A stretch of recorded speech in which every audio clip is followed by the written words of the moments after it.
नमस्कार, आप देख रहे हैं ITDO शॉर्ट्स चैनल। आज मैं आपको एक वीडियो दिखाऊंगा। हाल ही में आर भारत न्यूज चैनल पर पुष्पेंद्र कुलश्रेष्ठा, जो एक सच्चे सनातनी हैं, उन्होंने एक बात कही और कहा, इस देश में झूठ बोलने वाले बुद्धिजीवी होते हैं और मीडिया इसे और ज्यादा प्रमोट करती है। इस बात पर ऑपोजिशन वाले की जबान नहीं खुली, आप खुद ही देख लो। सर, अनुराग भदौरिया कह रहे हैं बटेंगे तो कटेंगे, दरअसल देश को बांटने का फॉर्मूला है, जोड़ने का नहीं। आप जरा एक बार बताइए कि बटेंगे तो कटेंगे क्या मैसेज देता है और क्यों जरूरी है? अच्छा मैसेज है, लेकिन देर से दिया गया है, पहले देना चाहिए था।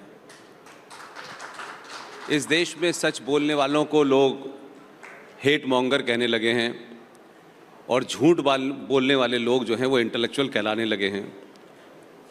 1947 में योगी जी नहीं थे, 10.5 लाख सनातनी हिंदुओं की गर्दन काट के देश भी बटा और सत्ता भी बनी और एक पार्टी ने देश भी लिया। तो सवाल यह है कि बटने की बात जब कही जाती है तो ये उन लोगों के दिमाग में आता है कि वो किसी खास लोगों से कह रहे हैं, देश के तमाम लोगों से कह रहे हैं बटने के लिए। आपके जहन में क्यों आता है कि सिर्फ हिंदुओं के लिए कहा गया है? ये तो आपकी सोच है।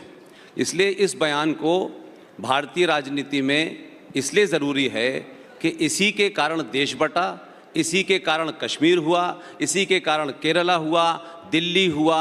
कोई देश का ऐसा कोना नहीं है जहां सांप्रदायिकता का चरम पर हो और लोगों को काट करके, चिल्ला करके, दबाव बना करके। नुपुर शर्मा इसकी जीती जागती मिसाल है। कोई बेटी सच बोले तो एक मजहब के लोग चौराहे चौराहे निकल करके खड़े होंगे और कहेंगे सर तन से जुदा हो जाएगा। उनके सिलसिले में लोग अपना सेकुलरिज्म लेके नहीं आते, उनके बारे में सवाल नहीं पूछते कि भाई ये क्या तरीका है कि अगर किसी ने कोई बात कही आप इंटेलेक्चुअली उसे काउंटर करें। आप तलवार के जोर पर किसी कन्हैया की गर्दन काट देंगे और इस देश के 80 से 90 करोड़ लोगों को डराने की कोशिश करेंगे। लेकिन भारत बदला है और कटेंगे बटेंगे, मैंने पहले ही कहा, ये बयान देर से आया है, अच्छा बयान है, ऐसे बयान आते रहने चाहिए। नहीं, सिर्फ 10 सेकंड का। इसके मतलब आप चाहते हैं कि देश के अंदर में हिंदू, मुस्लिम, सिख, ईसाई, इनको सबको बांट दें? हिंदुस्तान संविधान से नहीं चलेगा।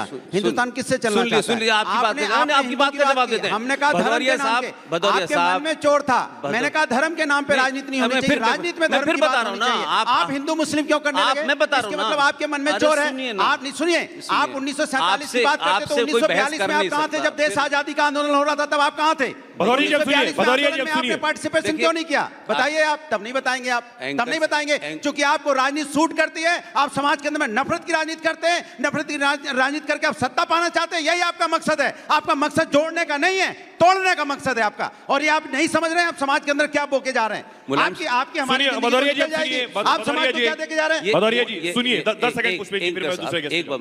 टीवी डिबेट के लिए काफी है भदौरिया साहब। नहीं, आप नफरत की बात बोले तो मैंने आपको टोका। मैंने आपको नहीं, आप एक बार विकास का नाम नहीं ले पाए, एक बार बेरोजगारी का नाम नहीं ले पाए। हिंदू, मुस्लिम, सिख, ईसाई सब बेरोजगार हैं या नहीं? अरे आप करें ना इस काम के लिए, मैं तो नहीं पॉलिटिक्स में हूँ भाई। फिर इस्लाम में आ गए, फिर आप? मैंने इस्लाम का नाम ही नहीं लिया। तो फिर क्या कह रहे हैं आप ही को लग रहा है ना इस्लाम में तो नाम नहीं लिया। आप ही बोला हिंदू। भाई आपसे बहस करने नहीं आया हूँ, इनके फंक्शन में आया हूँ। आप टेलीविजन में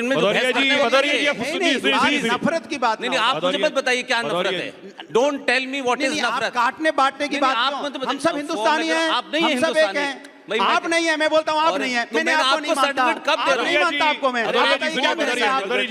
आप दिन भर टेलीविजन पे बकचोदी करते हैं। कोई मतलब भदौरिया जी, आप बोलिए हिंदुस्तानी है, बोलिए आप। रिपब्लिक टेलीविजन के भदौरिया जी हो गया। दूसरों को भी सुनिए, बस यही टॉलरेंस है कि आप दूसरों को सुनने को तैयार नहीं। मैं सुन रहा हूँ, नहीं सुन पा रहे। हिंदुस्तानी हूँ मैं, फर्क से कहता हूँ। मेरा सवाल है, बहुत हिंदुस्तानी है, ठीक है, लेकिन भाई मैं टेलीविजन डिबेट करने नहीं आया हूँ। जी बोलिए। आप अपनी बात रखिए, मैं अपनी बात रख रहा हूँ। देखो, डिबेट करने नहीं आया हूँ जो आप करते हैं दिन भर टेलीविजन पे। जो आप बांटते हैं दिन भर, उसके वो नहीं चलेगा। समाज तो रोकिए ना जाके, आप काउंटर करिए पब्लिक में जाकर। टेलीविजन पे क्या पकड़ रहे हैं? शिवम, मेरा सवाल आपसे, बटेंगे तो कटेंगे, क्या ये देश को बांटने का फॉर्मूला है? अगर मैं इसको इस तरह से 47 में ये नारा था, फिर 47 में चले गए। 47 में नारा था। 2014 के बाद से बात क्यों नहीं होगी? 47 में क्यों भाग रहे हो आप? फिर 1942 की बात कीजिए। आप कराना चाहिए कराएं, मैं डिबेट में नहीं आया। नहीं, अपनी बात 47 को भाग रहे हैं। देश को पीछे क्यों ले जाना चाहते हैं? नहीं, पीछे क्यों ले जा रहे हैं देश को? आगे ले जाइए। सवाल आपसे शिवम, मेरा सवाल आपसे, शिवम मेरा सवाल आपसे, जब आप कहते हैं ये तो ठीक नहीं। जब आप कहते हैं शिवम कि बटोगे तो कटोगे, इसी हरियाणा में जब आप जाट और नॉन जाट करते हैं तब आप क्या बांट नहीं रहे होते? देखिए पुष्पेंद्र जी, ये आपके लिए है कि सारी खुदाई एक तरफ और सिर्फ मुसलमानों के लिए लड़ता सपाई एक तरफ। मुसलमान आ गया। आप इनसे आ गया। आप इनसे कितना भी पाकिस्तान हम आएगा। कहते हैं, आप प्लीज ये बीच में नहीं है, हर जगह बोलिए, गुंडे ठीक नहीं रहती। एक के बारे में मतलब आप शांति से बात कर लेंगे, रुको जरा।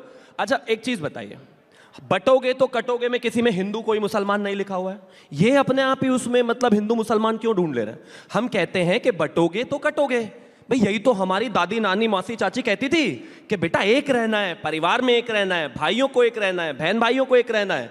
अगर एक नहीं रहोगे तो बाहर वाला फायदा उठा लेगा। इसी बात को हम कह देते हैं, तो पता नहीं समाजवादी वालों को इतनी दिक्कत क्यों हो जाती है।